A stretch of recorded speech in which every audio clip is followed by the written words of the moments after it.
guys, welcome back to Everyday Woman. And as you know, today is Friday, our Men's Day. And we have with us our mixologist, the lovely mixologist, Miss Tricia Alley. And we're going to be doing a date night cocktail tonight because I just came back from audition. That's why I have this all going on. And I actually have a date tonight. And so, yeah, I was kind of wondering, what's this one about?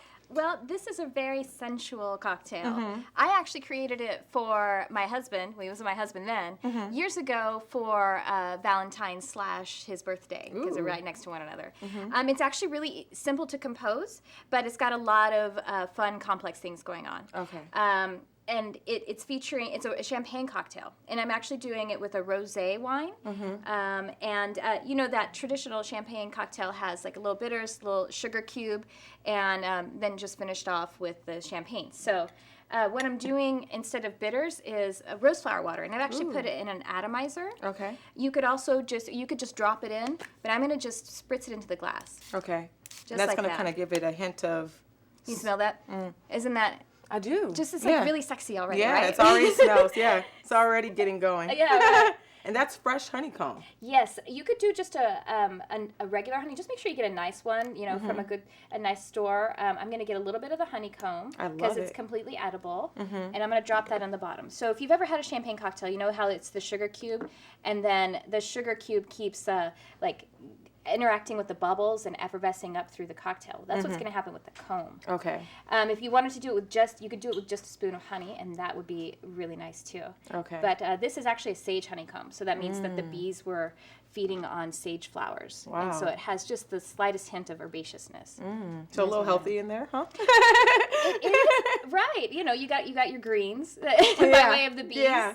So what would you say about this drink, like, for our viewers, something that they could take home about this drink? Like, is it empowering? Is it, like, what was the message for this drink? What's the message? The message is stay home and have a nice romantic time, because my favorite date is to stay in. But you know what? Even if you want to go out, this is a nice way to start with some music, some candlelight, and I just to focus on one another.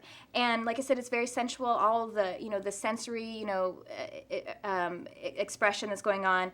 There's the sugar, and you know what? The roses are expressed 3 times in it. We have rosé wine, we have rosemary, and then and we have rose flower water. So roses are very romantic. Yes. And then honey, yes. which we all call our sweeties honey. Yes. So I'm just, there's 2 there, perfect.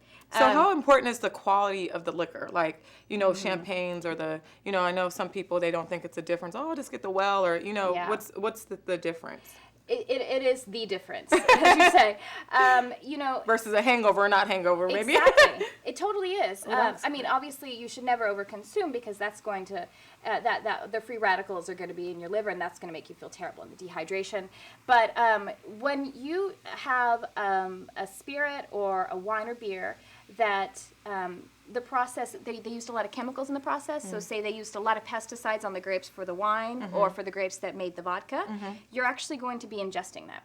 So you're going to be further poisoning yourself, and it's going to make you feel really bad. Yeah. So is this going to get me more intoxicated than like wine or beer, or?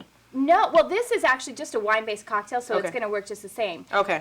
But cocktails in general, that's a very good point. People think that spirit-based cocktails are boozier. And yes, if you just take the spirit undiluted without the cocktail, it does have more alcohol by volume. But a cocktail is diluted, and it has juice, and it has all this other stuff in it, so it actually has the same alcohol by volume. So again, it's really about watching your consumption and watching your quality. Okay. This looks great. That's it. This one's so simple. Anyone my date is going to like this tonight. Yes. Cheers.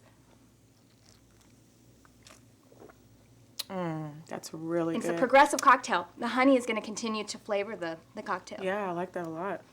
Yeah. So we have it, the Date Night Cocktail by Miss Tricia Alley. And where can our viewers find more? At theconcoctologist.com. That's CONCOCTOLOGIST. That's like concoction. Or you can find me by searching my name, Tricia Carr. Thank you. And thank you. We'll be right back with Everyday Woman. Thanks for tuning in.